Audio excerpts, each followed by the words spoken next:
El tema del gran conflicto está en el ADN de la iglesia. Nosotros como adventistas somos conscientes de este problema o de esta situación. Desde el Génesis hasta el Apocalipsis, Dios muestra una guerra permanente entre Dios y Satanás. Esta guerra es de una dimensión cósmica y comenzó misteriosamente en la eternidad. Allá en los cielos inició esta guerra y se estableció aquí en la tierra. Aquí se está llevando a cabo una batalla diaria entre Dios y el diablo por controlar la mente suya y mía. Estamos permanentemente en medio de un fuego cruzado de estas fuerzas espirituales entre el bien y el mal. Ni siquiera tenemos una idea nosotros de la cantidad de seres que se encuentran en medio de esta guerra. No vemos, no somos capaces de dimensionar esta batalla.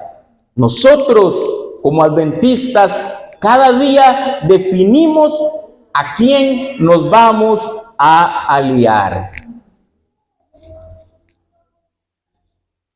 La preparación comienza en la primera hora de cada mañana. Es ahí donde decidimos de qué lado vamos a estar, lo que vamos a defender y a lo cual vamos a dedicar nuestros recursos.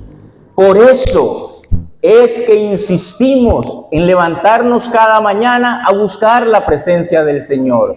Por eso es que la iglesia enfatiza tanto en estas 40 madrugadas, porque es ahí donde usted decide qué va a pasar con su vida.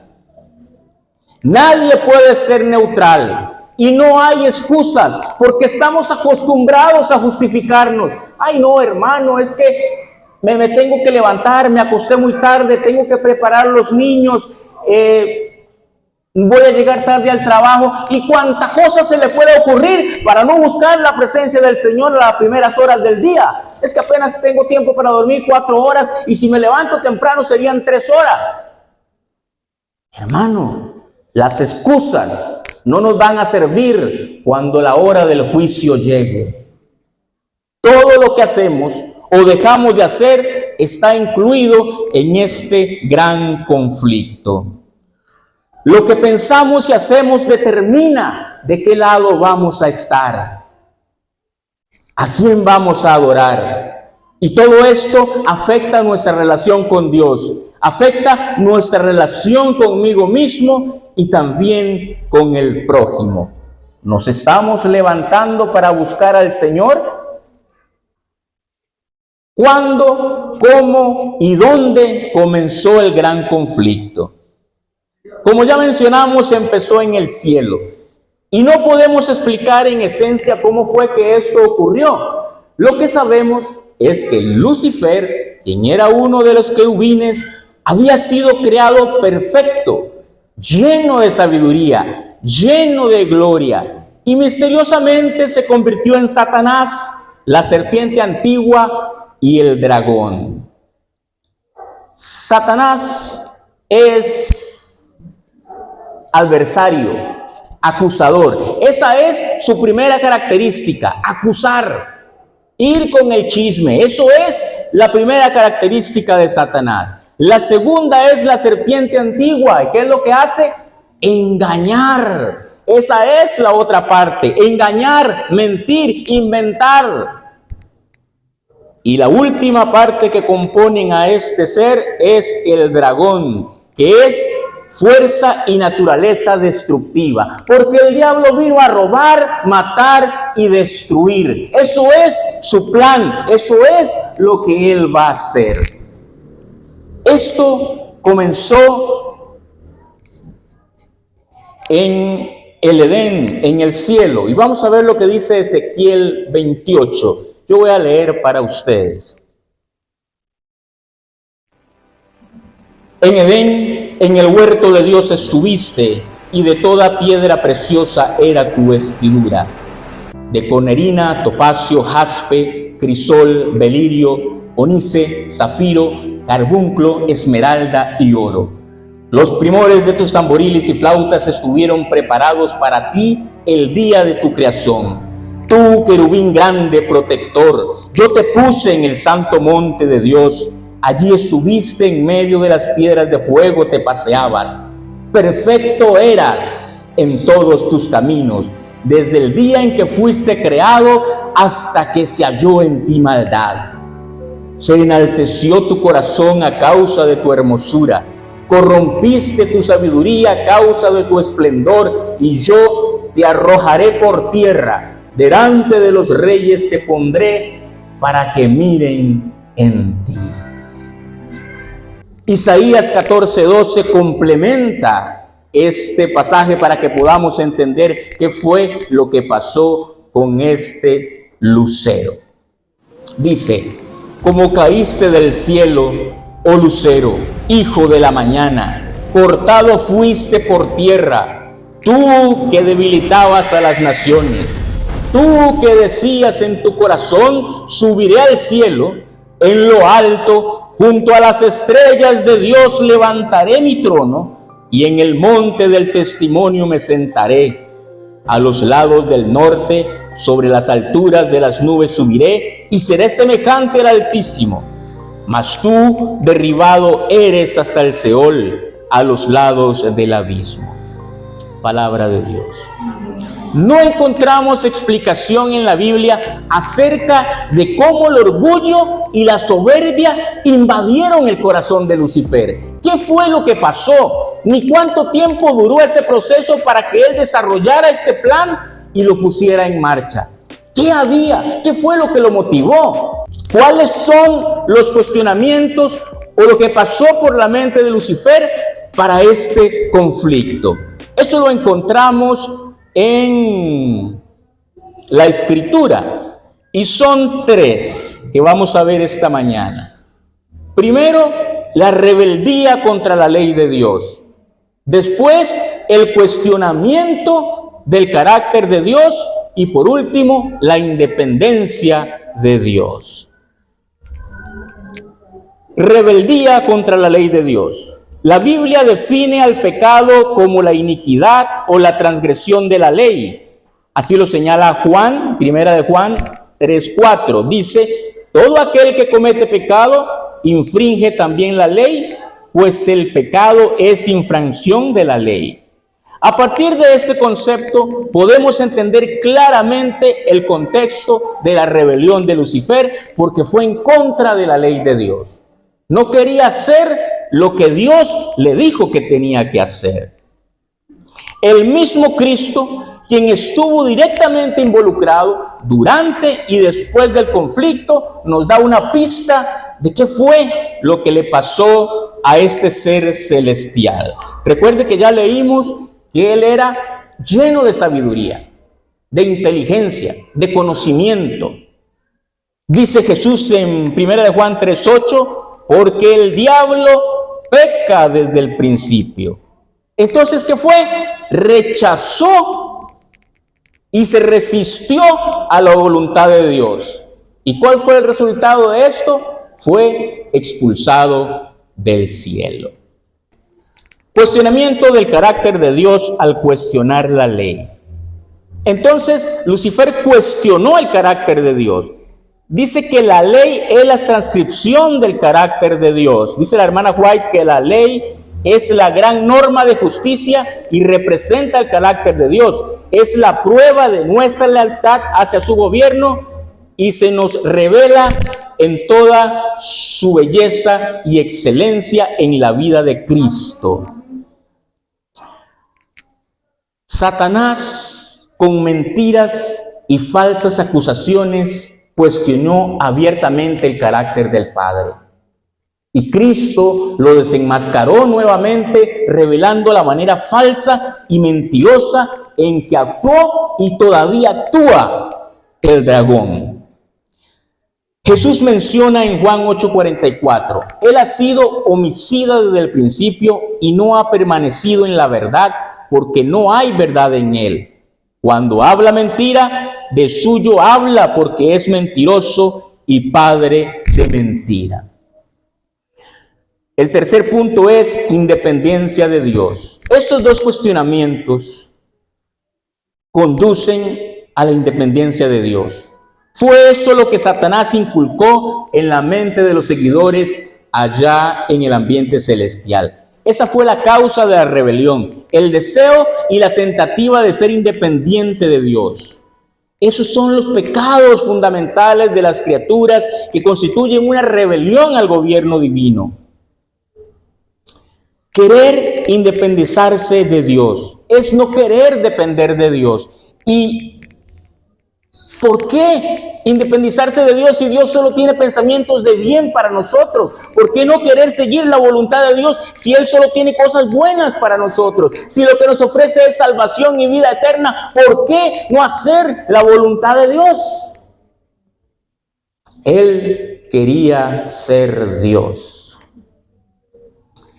¿Qué sucedió? Lo que le puede suceder a usted y a mí: la expulsión del cielo. La situación ya era insostenible en el cielo. Satanás minaba la mente de los ángeles. Satanás trataba de convencer a todo el mundo de que Dios era soberbio, de que Dios era altivo y que no permitía que se desarrollaran, que sacaran el talento. No puedo hacer la voluntad de Dios porque yo quiero hacer mi voluntad. Entonces lo que Dios está diciendo está mal. Y comenzó a minar la mente de los celestiales. Hay 4 pasajes que quiero compartir esta mañana de lo que causó o de la expulsión de Lucifer del cielo. El primero está en Apocalipsis 12:79. Dice: después hubo una gran batalla en el cielo. Miguel y sus ángeles luchaban contra el dragón, y luchaba el dragón y sus ángeles, pero no prevalecieron, ni se halló ya lugar para ellos en el cielo. Y fue lanzado fuera el dragón, la serpiente antigua que se llama Diablo y Satanás, el cual engaña al mundo entero, y fue arrojado a la tierra, y sus ángeles fueron arrojados con él. Jesús dice en Lucas 10:18, cuando los 70 discípulos volvieron y relataron lo que había pasado en su misión, Jesús le dice: yo veía a Satanás caer del cielo como un rayo. Dice segunda de Pedro 2:4, porque si Dios no perdonó a los ángeles que pecaron, sino que arrojándolos al infierno, los entregó a prisiones oscuras para ser reservados al juicio. Otro pasaje paralelo a este es de Judas 1:6 y dice: y los ángeles que no guardaron su dignidad, sino que abandonaron su propia morada, los ha guardado bajo oscuridad en prisiones eternas para el juicio del gran día. Hay algo importante y aquí quiero dar un poco de escatología porque en el original no aparece la palabra infierno. Lo que aparece es la palabra tártaro, que en griego quiere decir lanzado al tártaro. El tártaro era como un hueco subterráneo donde metían a los habitantes y ahí eran castigados. Este verbo solo aparece una vez en el Nuevo Testamento. El pasaje paralelo de Judas afirma que los ángeles caídos se separaron de Dios, se separaron de la luz de Dios y quedaron confinados a tinieblas morales de este mundo. Los abismos de las tinieblas, las ataduras eternas, el tártaro mismo, se usa simplemente como una expresión figurativa para revelar las restricciones y límites que le impuso Dios a estos seres sobrenaturales.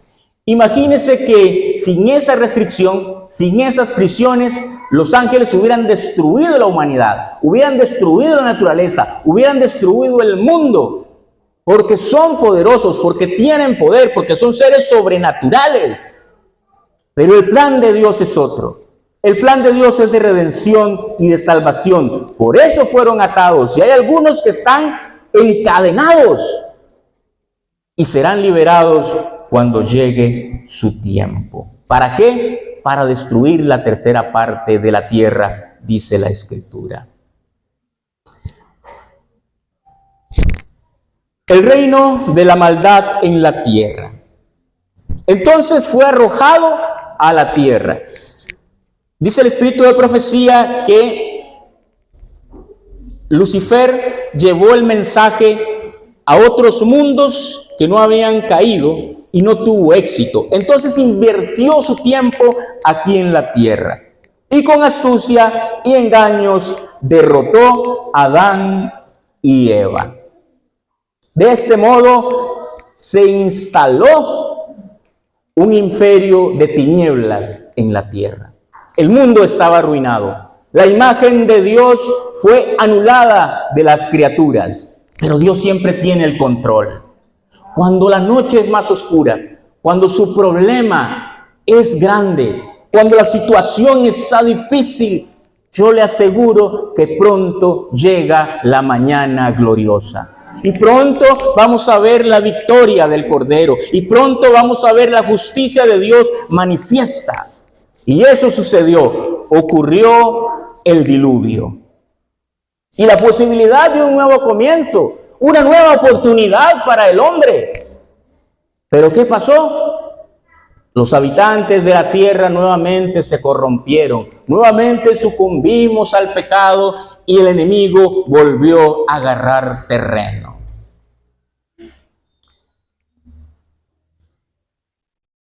Pero Dios, como creador, no puede dejar de manifestarse en contra de las obras del enemigo. Génesis 3:15. La deidad puso allí la plenitud del tiempo y el Hijo de Dios se manifestó para destruir definitivamente las obras del enemigo y dar una nueva esperanza.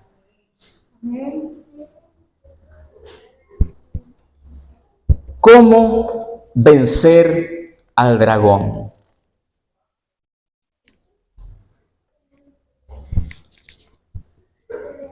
El dragón, la serpiente antigua o Satanás, ya fue vencido en la cruz del Calvario. Él pensó que crucificando a Cristo iba a ganar y por el contrario, lo que ganó fue su derrota. El problema, hermano, es que no ha sido destruido, todavía está. Y antes de que su destrucción llegue, usted y yo debemos saber ¿quién es quién en este conflicto entre el bien y el mal? Jesucristo, el Hijo de Dios, participó directamente en ese gran conflicto en la eternidad. Vino para mostrarnos quién es Dios en su plenitud y lo que Satanás intentaba hacer con la humanidad. Todo el odio, toda la envidia que Satanás había abrigado en su corazón, la manifestó en la vida de Jesús. El sufrimiento que pasó Cristo, cada latigazo, cada golpe, cada gota de sangre derramada, porque dice la Escritura que era una bola de carne, no se podía saber si era hombre o qué, porque estaba desgarrada su piel. Allí estaba la hazaña que tenía el enemigo contra el Hijo de Dios. Porque no era posible que él hubiera sido expulsado y que ahora Jesús viniera a ofrecer un plan de redención para rescatar a los seres humanos del castigo y la muerte que él merece, porque quiere llevarse a la mayoría con él. Allí lo manifestó en la cruz del Calvario. Allí Cristo murió en lugar del pecador con el propósito de que esta muerte fuera aplicada únicamente para el dragón, sus seguidores y sus ángeles. No estamos nosotros en esa muerte eterna. Nosotros estamos llamados para vida y vida en abundancia. El tiempo que Cristo vivió aquí, venció el dragón cada día. ¿Cómo venció Cristo? Igual, y nos enseña cómo podemos vencer. Desde la juventud, desde el comienzo de su ministerio, el Hijo de Dios era bautizado diariamente con el Espíritu Santo. con oración, con estudio de la palabra, con meditación, con alabanza, con testimonio. Jesús prevalecía y podía decir, escrito está, como lo dijo el día de su tentación. No solo de pan vivirá el hombre, sino de toda palabra que sale de la boca. ¿Qué sale de su boca? Bendición. ¿Qué sale de su boca? Palabra de Dios. ¿Qué sale de su boca?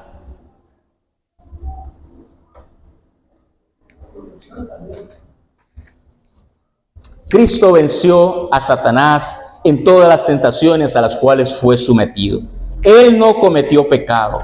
Dice Juan 8:46, ¿quién de vosotros, dice Jesús, me redarguye de pecado? ¿Quién es capaz de decir, Cristo, se libre de pecado? Es el único Él que puede perdonar y librarnos de pecado.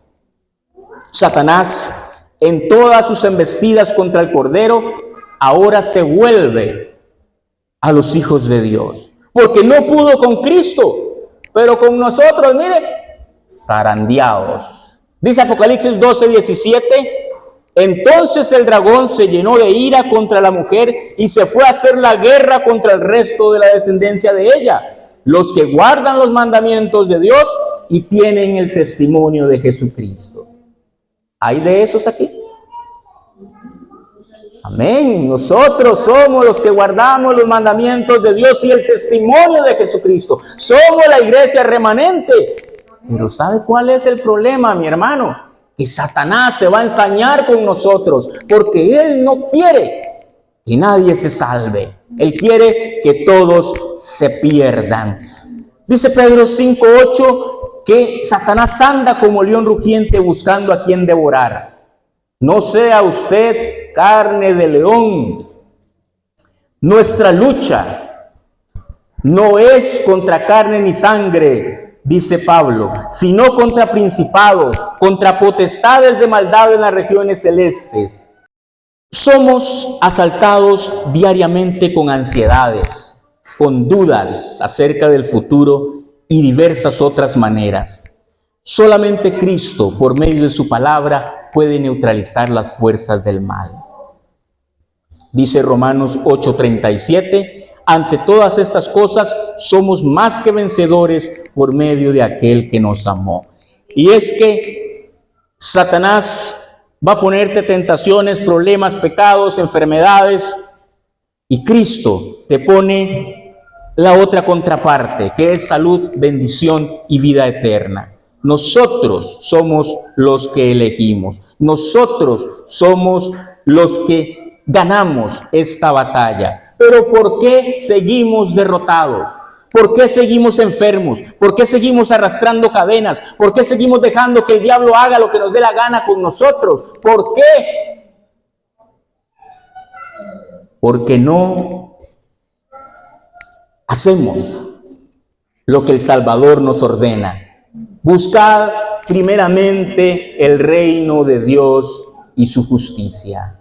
Si usted desea salir victorioso contra el dragón, si usted desea salir victorioso contra los ataques del enemigo, busque y siga la orientación del Cordero.